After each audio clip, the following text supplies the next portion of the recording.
Country roads take me home to a place I belong.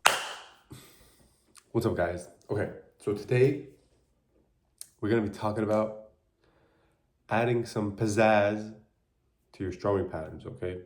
I've been playing the guitar for like 2 months now.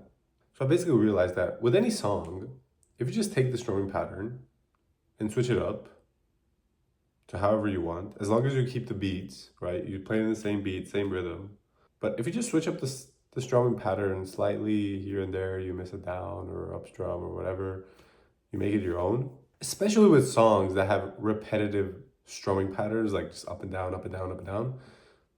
If you just add some pizzazz to it, it makes the song like 10 times better. Like it sounds like a completely different song, and it makes a crazy difference. Like it sounds way better if you just switch up the strumming pattern here and there. And each chord, whenever you change chords, like for example, if it's the same strumming pattern for each chord, you can do one strumming pattern for one chord. You can change it up for the next chord. You can change it up for the next chord. It makes the song sound much better and cooler too at the same time, because you hear these different kinds of sounds and kind of rhythms and whatever when you're playing it. Also, with this strumming pattern, if you just change how hard you do the strums or how lightly you do the strums, that also changes a lot. Like it makes the song sound completely different. So let me show you. So I learned how to play Country Roads, Take Me Home by John Denver or whatever. So this song, the way I learned it, this pisses me off, by the way, about a lot of songs.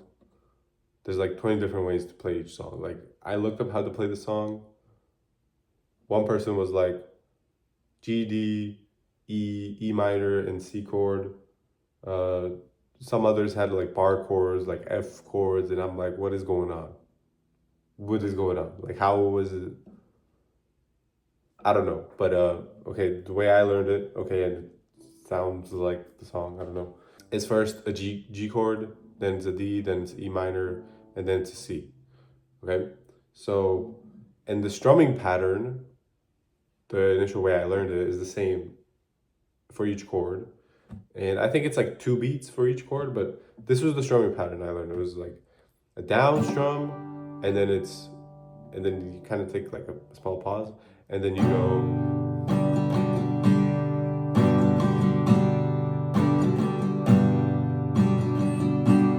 So it's the same strumming pattern for each chord, but you do it twice. So you do.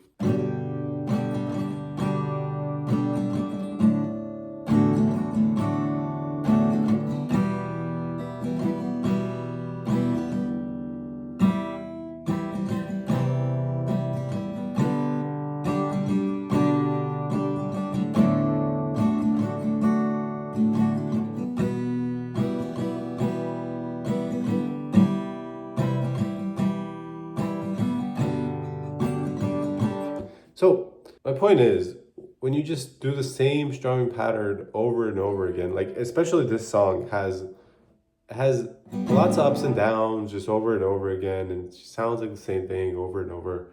Each chord you play, it sounds boring. Like I don't know, it doesn't. I sound like a robot playing it. It's like a robot playing it. Like there's nothing like interesting about it, the way you play it, you know? So I kind of just realized like, like I don't really like the strumming pattern. Like it sounds boring, like whatever. If you just switch up the strums slightly, like it sounds way cooler. So let me do it. I'm gonna play it once with the regular pattern that I show first, and then I'm gonna switch it up after. And let's see.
So, like as you saw, for each chord, I switched up the strumming pattern slightly, but I played the same amount of beats, you know, like I didn't skip the beats or anything. I didn't elongate one chord over the other, but instead of just doing, sometimes I would do like,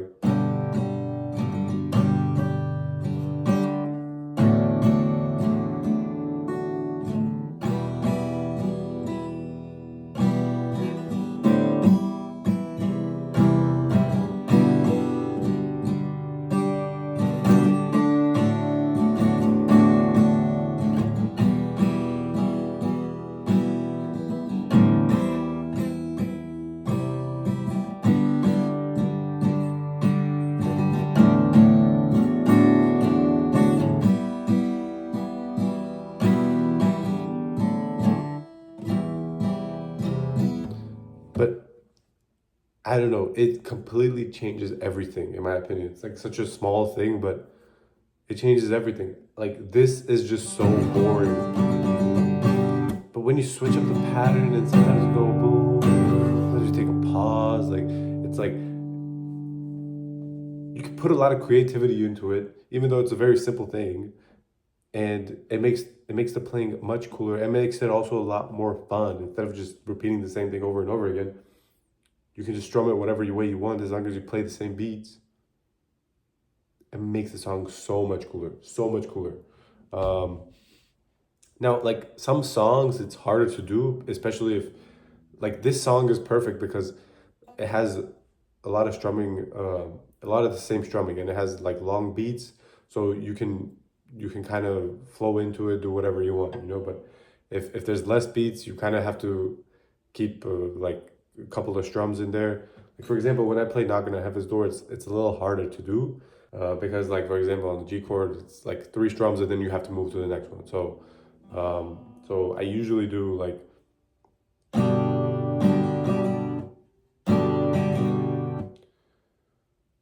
man, whenever I play different strumming patterns, like I forget the other songs. So how is not gonna have his others?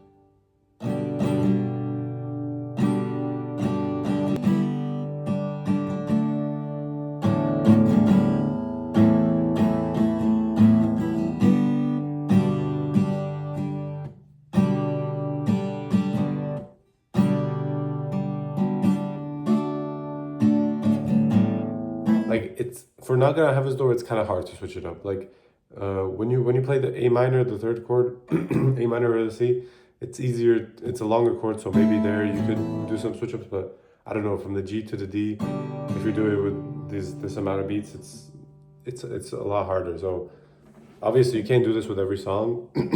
I don't think, but um, it's just like a small tip that made a huge difference for me.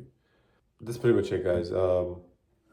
This was just a small tip that I feel like makes a huge difference. Huge difference. And I kind of figured it out on my own, not gonna lie, because I was just like playing Country Roads and I was like, this sounds boring. Like, I don't know, like, I don't want to do this all the time. So I just switched up the strumming pattern and it sounded better. And I was like, wow, I guess you could just do that. So I hope this tip helps. Let me know what you guys think about it. If you have any other tips like that, comment down below. See you in the next one. Peace. Guys, stay hydrated.